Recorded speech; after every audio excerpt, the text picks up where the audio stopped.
भगवान शिव जब क्रोधित हुए। एक समय की बात है कि हरिपुर नाम के गांव में कांति नाम का एक ब्राह्मण अपनी माँ के साथ रहता था। वह दिन रात भगवान शिव की ही भक्ति किया करता था। शिव नाम का जाप सदैव उसके मुख पर रहता था। ओम नमः शिवाय, ओम नमः शिवाय। एक दिन कांति की माँ उसे कहती है कि कांति बेटा, आज भी तूने मुझे नहीं उठाया। खुद ही उठकर घर के सारे काम कर लिए और खीर का भोग भी लगा दिया। कांति ने कहा, माँ, मैंने सोचा कि जल्दी से काम करके खीर बना लूं। शिवजी खीर के इंतजार में बैठे होंगे। ये लो माँ, खीर खाकर बताओ कैसी बनी है।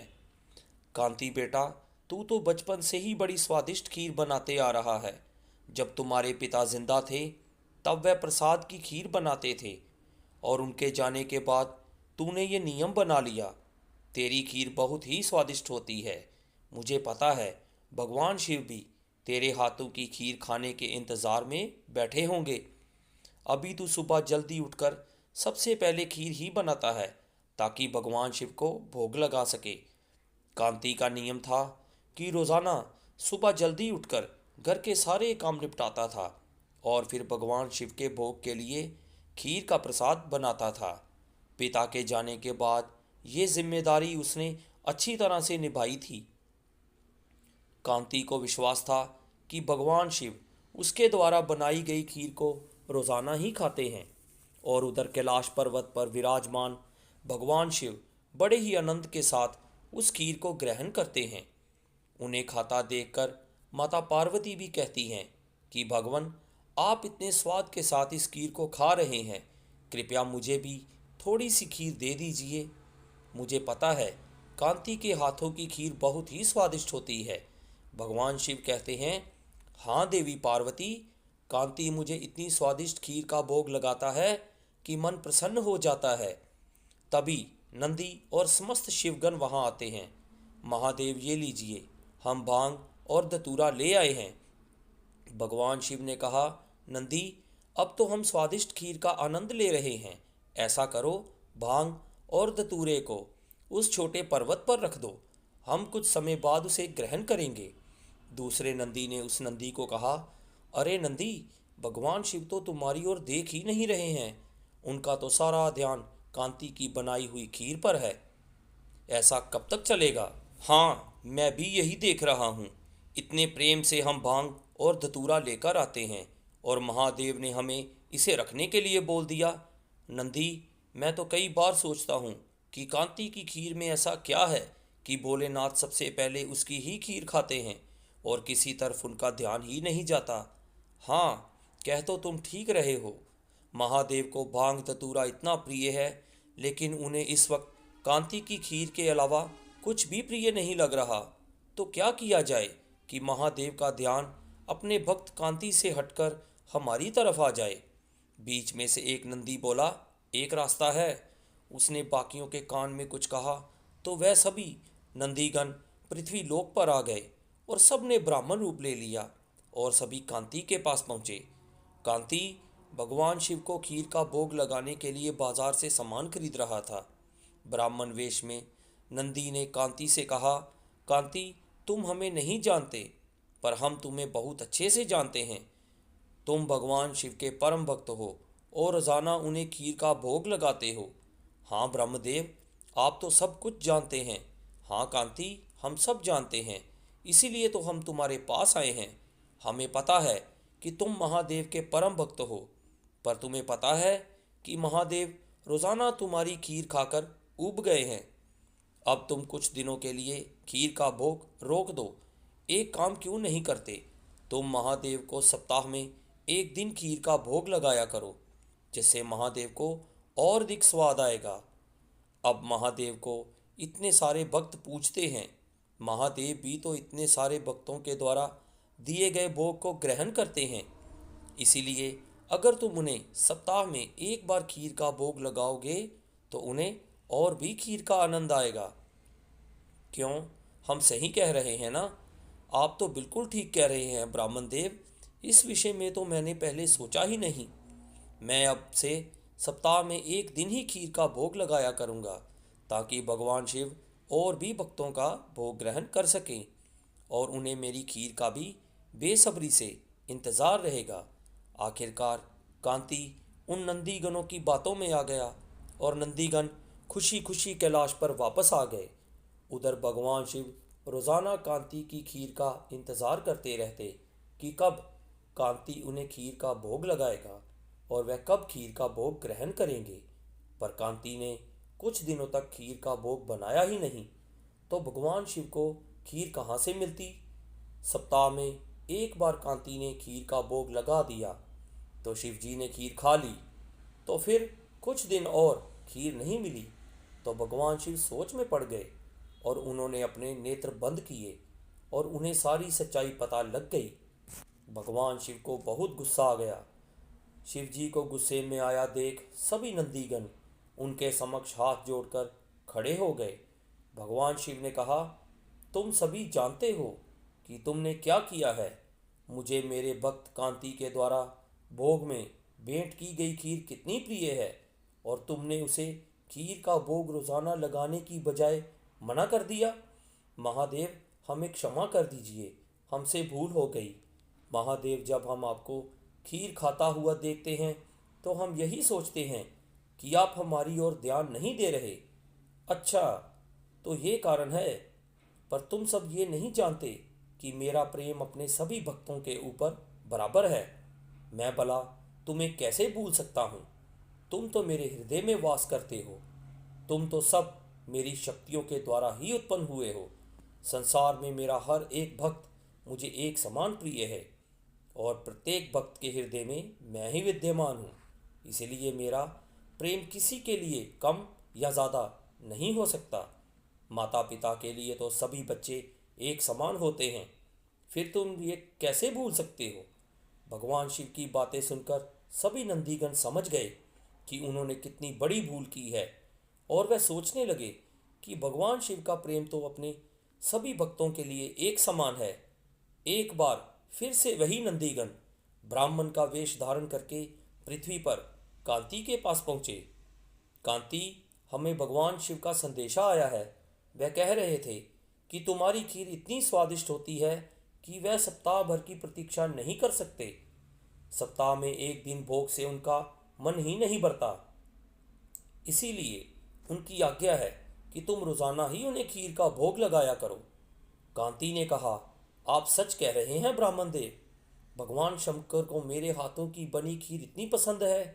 ठीक है, अब मैं रोजाना फिर से खीर का भोग लगाया करूंगा। ये सुनकर कांति की खुशी का ठिकाना ही नहीं रहा। वह रोजाना खीर बनाकर भगवान शिव को भोग लगाने लगा। अब तो समस्त शिवगण भगवान शिव के साथ कांति द्वारा भोग लगी प्रसाद की खीर का आनंद लेते और खीर की खूब तारीफ करते। भगवान शिव और देवी पार्वती दोनों सभी गणों को इस प्रकार खीर खाते हुए देख मंद मंद मुस्कुराने लगे। भगवान शिव ने उनके परम भक्त कांति को सभी सुख सुविधाओं से पूर्ण कर दिया। उसके जीवन में कोई कठिनाई नहीं आई। कांति का विवाह बहुत ही सुशील कन्या के साथ हुआ। उसके घर में 2 बच्चों का जन्म हुआ।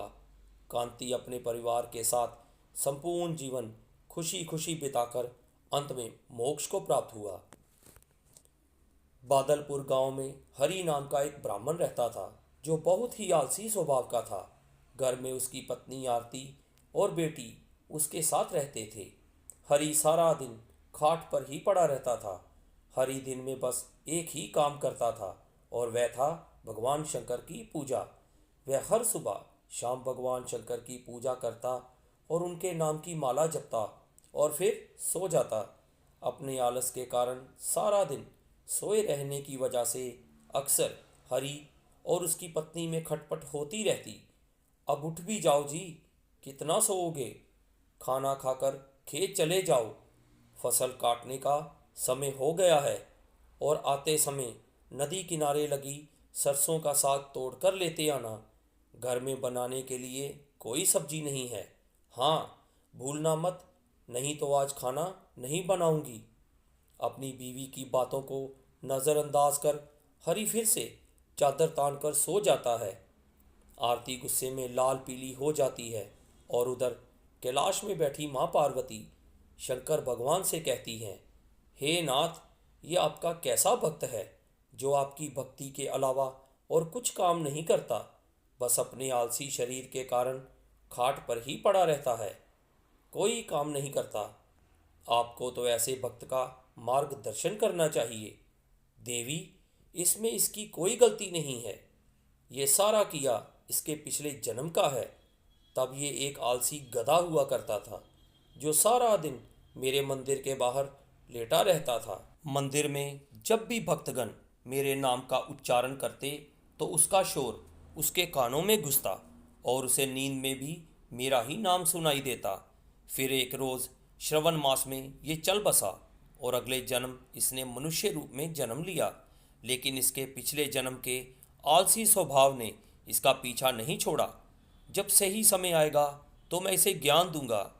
एक दिन फिर से उसकी पत्नी उसको सुबह सुबह उठने के लिए आती है। हे भगवान, मैं क्या करूं मैं इस आदमी का? सुबह से लेकर कब तक कह रही हूं कि उठ जाओ, खेतों में जाने का समय हो गया है, फसल बड़ी हो गई है। अगर समय रहते उसे नहीं काटा तो उसे जानवर खराब कर देंगे। सुन रहे हो ना मैं क्या कह रही हूँ? हे भगवान, ना जाने कब इनका आलस खत्म होगा। उनकी इस हरकत से तो मैं अब तंग आ चुकी हूँ। आरती लगातार बड़बड़ाती जा रही थी, लेकिन आलसी ब्राह्मण के सिर पर तो एक जूं तक नहीं रेंग रही थी। वह तो चुपचाप अपनी खाट पर लेटा हुआ था। अंत में आरती अत्यंत गुस्से में आ जाती है और बाहर जाकर वहां से पानी की बाल्टी अंदर ले आती है और हरि के ऊपर डाल देती है। हरि पूरा भीग जाता है और गुस्से में उठकर उससे लड़ने लगता है।